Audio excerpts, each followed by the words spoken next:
శాఖ సభ్యులు భూపోరాట కమిటీ సభ్యులకు ధన్యవాదాలు తెలుపుకుంటున్నాం. అలాగే ఈ ఆఫీసు జక్కా వెంకన్న పేరు మీద పురాతనంగా మొదట్లో వీళ్ళు కట్టించుకుంటున్నారు. దాన్ని మళ్ళీ శిథిలావస్థలో ఉన్నప్పుడు మళ్ళీ శాఖను ప్రారంభించి ఇక్కడ ఆ శాఖ ద్వారా మళ్ళీ శాఖ వాళ్ళు అందరూ కూడా కలిసి తిరిగి దీన్ని నిర్మించుకోవడం జరిగింది. అలాగే ఇక్కడికి వచ్చినటువంటి భూ పోరాట కమిటీ వెంకన్న గారు చాలా భూములు పంచి మన మండలంలో కూడా మంచి భూ పోరాటాన్ని కూడా ఇక్కడ బాగా కొనసాగించారు. అలాగే ఈ భూ పోరాట కమిటీకి మన టీబీగూడూరు మండలంలో నుంచి పాపిరెడ్డిపాలెం భూ పోరాట కమిటీ ముందుగా మన ఆఫీస్ ఏర్పాట్లకి ఆఫీస్ కట్టుకోవడానికి స్థలం ఇచ్చిన స్థలదాతకి అదేవిధంగా ఆఫీస్ ఏర్పాటు చేసినటువంటి మన కామ్రేడ్స్ కి అదేవిధంగా ఇవన్నీ ఏర్పాట్లలో టీబీగూడూరు మండల కమిటీ భాగస్వామ్య అన్ని ఏర్పాట్లు చేసిన మండల కమిటీకి ఈ కార్యక్రమానికి ఇచ్చేసినటువంటి మీ అందరికి కూడా సిపిఎం పార్టీ టీబీగూడూరు మండల కమిటీ అదేవిధంగా సిపిఎం పార్టీ జిల్లా కమిటీ నుంచి ప్రత్యేకంగా అభినందనలు. మండలంలో అనేక రకమైన పోరాటాలు నిర్వహిస్తున్నారు. ఇళ్ల స్థలాల పోరాటం, పూజ పోరాటాలు, అదేవిధంగా భూ పోరాటాలు, ఏదైనా పోరాటాలు జరిగినాయి అంటే టీబీగూడూరు మండలంలో ఎక్కువ జరిగినాయి. అదేవిధంగా మనకు ఉన్నటువంటి కూలీ పోరాటాల్లో కానీ భూ పోరాటాల్లో కానీ అమలైనటువంటి మన కొరివి నరసయ్య గారు కానీ అదే శిరీష కానీ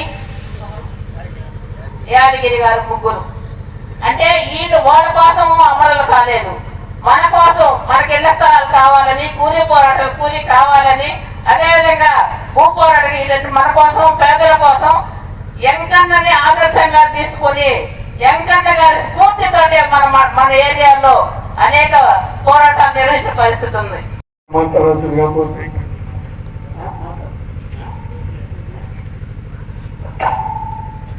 సభాధ్యక్షులు లక్ష్మణ్, ఈరోజు జక్కా వెంకయ్య గారి 90వ వర్ధంతి జయంతి. ఎందువల్లంటే వెంకన్న పేరు వినగానే జిల్లాలో అన్ని రాజకీయ పార్టీలు కూడా ఏదైతే దక్షిణ భారతదేశంలో సుందరయ్య గారి పేరు చెప్తే దక్షిణ భారతదేశంలో ఉన్నటువంటి అందరూ కూడా సుందరయ్య గారిని అడుగుదాడల్లో ఆయన యొక్క సలహాలు తీసుకున్నారు. ఆ పద్ధతుల్లోనే మన జిల్లాలో జక్కా వెంకయ్య గారు తను దామరమడుగులో జన్మించిన అక్కడ యువజన సంఘం ఏర్పాటు చేసి కమ్యూనిస్ట్ పార్టీని నిర్మించే క్రమంలో సరే ఉమ్మడి పార్టీగా ఉన్నప్పుడు ఆయన యువజన సంఘం నిర్మించాడు. ఏదైతే శాఖారెడ్డి, డాక్టర్ శాఖారెడ్డి, దశరథరామరెడ్డి వాళ్ళు చెన్నైలో చదువుకునేటప్పుడు మార్క్సిస్ట్ పార్టీ భావాలకి ఆకర్షితులై నెల్లూరు జిల్లాకు వచ్చి జక్కా వెంకయ్యను కూడా జేడీఆర్ అంటే జెట్టి దశరథరామరెడ్డి గారు పార్టీలోకి తీసుకొచ్చారు. అట్లా ఆ నుంచి ఆయన కమ్యూనిస్టు భావాలను తీసుకొని వచ్చి మన జిల్లాలో వెంకయ్య గారిని కూడా రంగంలోకి తీసుకొని వచ్చారు. ప్రయాణ సుందరయ్య గారికి దగ్గర బంధువు కూడా. ఏదైతే సుందరయ్య గారు సుందరరామరెడ్డి అనే పేర్లు సుందరయ్య గారు రెడ్డి అనే పదాన్ని తీసేసుకున్నారు. దాన్ని స్ఫూర్తిగా తీసుకుని జక్కా వెంకయ్య గారు జక్కా వెంకరెడ్డి అనే దాన్ని రెడ్డిని తీసేసి జక్కా వెంకయ్యగా ఈ జిల్లాలో అందరికీ సుపరిచితుడయ్యారు. ఆయన ఆఫీసు బాలాజీనగరం పార్టీ ఆఫీసులోనే అప్పుడు 79లో ఈ జిల్లాలో విస్తృతంగా భూ సమస్య మీద పోరాటాలు జరిగే క్రమంలో అనేక మంది భూస్వాములకు వ్యతిరేకంగా పోరాడుతూ అనేక కేసులు ఇచ్చినా కానీ బీజేపీ మధ్య ఘర్షణ రావాలి, మైనార్టీలకి రక్షణ ఇవ్వాలనేటువంటి చూశారు. ఇట్లా జిల్లాలో ఉండేటువంటి అనేక సామాజిక వర్గాలు పేదలందరి కోసం పనిచేశారు. వెంకన్నపాలెం ఆఫీసు అనేక ప్రజా పోరాటాలకి నాందిగా నిలబడాలని, చుట్టుపక్కల ఉండేటువంటి రైతాంగానికి, వ్యవసాయ కార్మికులకి, కార్మిక వర్గానికి ఈ ఆఫీసు ఒక నిలయంగా మారాలని చెప్పి, వాళ్ళ సమస్యల పరిష్కారానికి ఇది ఒక కేంద్రంగా మారాలని చెప్పి కోరుకుంటూ ఈ అవకాశం ఇచ్చినందుకు ధన్యవాదాలు. సిపిఎం పార్టీ నాయకులు, వేదిక ముందున్నటువంటి నా తోటి సహచరులు, ఈ గ్రామ ప్రజలు, భూపోరాట కార్మికులు, ప్రజలు అందరికీ సిపిఎం పార్టీ తోటపల్లి గూడూరు మండల కమిటీ నుంచి ప్రత్యేకించి ధన్యవాదాలు తెలియజేస్తున్నాం. ముందుగా ఈ ఆఫీసు నిర్మాణానికి గతంలో ఎప్పుడో ఇక్కడ ఉన్నటువంటి నక్కల జయరామయ్య గారు, వారికి 3 పిల్లలు, 3 మగ పిల్లలు, 2 ఆడపిల్లలు. వారికి మామూలుగా ఈ రోజుల్లో ఒక అంకణం స్థలం కూడా ఉచితంగా ఇచ్చేదానికి ఎవరు ఇష్టపడని రోజులు. అలాంటి రోజుల్లో ఇంత పెద్ద స్థలం సిపిఎం పార్టీకి ఇవ్వడం అంటే వాస్తవంగా ఆయనకి సిపిఎం పార్టీ అంటే ఎంత అభిమానం ఉందో ఒకసారి మీరు ఆలోచించాలా. వారికి ప్రత్యేకించి మనం ధన్యవాదాలు తెలియజేయాలా, వారి కుటుంబానికి ధన్యవాదాలు తెలియజేయాలా. ఒక్క అంకణం స్థలం కూడా ఇవ్వలేని రోజులు, 1 ఎకరా కోట్లు పలికే రోజులు. అంత గొప్ప వ్యక్తి మన నక్కల జయరామయ్య గారు. వాడి కుటుంబానికి సిపిఎం పార్టీ ప్రత్యేకించి రుణపడి ఉంటుందని చెప్పేసి మరొకసారి తెలియజేస్తున్నాం. అదేవిధంగా ఈ మండలంలో జడ్డా ఏడుకొండల గారు అనేక పోరాటాల్లో ముందున్నారు.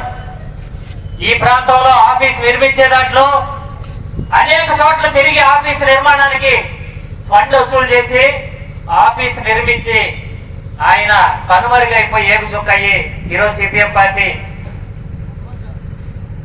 ఆయన నివాళులు అందుకునే విధంగా ఇక్కడ ఉన్నారు. వాళ్ళ కుటుంబ సభ్యులకు కూడా మేము ప్రత్యేకించి ధన్యవాదాలు తెలియజేస్తున్నాం.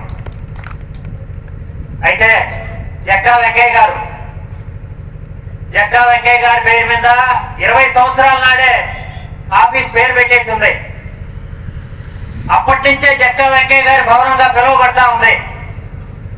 అయితే దాన్ని శిలాపలకం వేసి మళ్ళీ మనుగడలేకి, ప్రజల ఇబ్బందులకి సిపిఎం పార్టీ ఇక్కడ ఉందే మళ్ళీ ప్రజల సమస్యలు తీసుకొని పనిచేస్తుందని చెప్పి తెలియజేసేదానికి మళ్ళీ దీన్ని పునః ప్రారంభించి ప్రజలకు అందుబాటులోకి తీసుకొచ్చేదానికి ఈరోజు టీపీ గూడూరు మండల కమిటీ, సిపిఎం పార్టీ జిల్లా మొత్తం ఇక్కడ పనిచేసేదానికి యంత్రాంగం మొత్తం సిద్ధంగా ఉంది.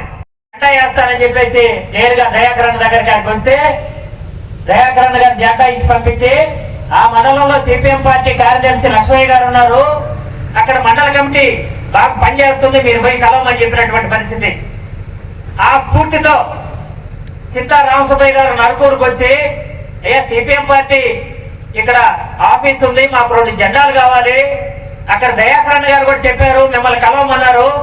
మేము అక్కడ ఆఫీసుని మళ్ళీ రీఓపెన్ చేసుకుంటాము, మేము అక్కడ శాఖ ఏర్పడి మళ్ళీ పేద ప్రజలకు అండగా ఉండేదానికి మా వంతు కృషి చేస్తామని చెప్పేసి చింతా రామసుబ్బయ్య గారు వస్తే 6 నెలల క్రితం మనం ఇక్కడ యాక్సిలరీ శాఖ ఏర్పాటు చేసి ఆ శాఖలో రామసుబ్బయ్య గారు, జడ్డా లెనిను, శ్రవంతు, వెంకటరామయ్య గారు, సేనయ్య గారు, నక్కల్ సేనయ్య గారు వీళ్ళందరిని ఏర్పాటు చేసి ఈ యొక్క ఆఫీసుకి చుట్టుపక్కల విరాళాలు సేకరించి ఈరోజు ఈ నిర్మాణాన్ని చేశారు. సభాధ్యక్షులకి, జిల్లా కమిటీ సభ్యులకు విప్లవ అభివందనాలు. కామ్రేడ్స్, ఇక్కడ గతంలో ఇప్పుడు సుందరయ్య గారి నుంచి వెంకన్న గారి నుంచి చెప్పారు. సుందరయ్య గారి నాకు పెద్దగా తెలియదు. వెంకన్న గారు మీటింగ్లకి అయితే ఎన్నోసార్లు పోయినాము. ఎమ్మెల్యే యాక్షన్ కోవూరు పోయాము, అల్లూరు పోయాము. భూ పోరాటాల్లో వెంకన్న ఆచార్య నాకు బాగా తెలుసు. కానీ సుధాకరయ్య కానీ బాలన్న కానీ వీళ్ళందరూ చనిపోయారు. వాళ్ళకు కూడా ధన్యవాదాలు. ప్రెసిడెంట్ చేసుకోవాల్సిందే. కానీ ఈరోజు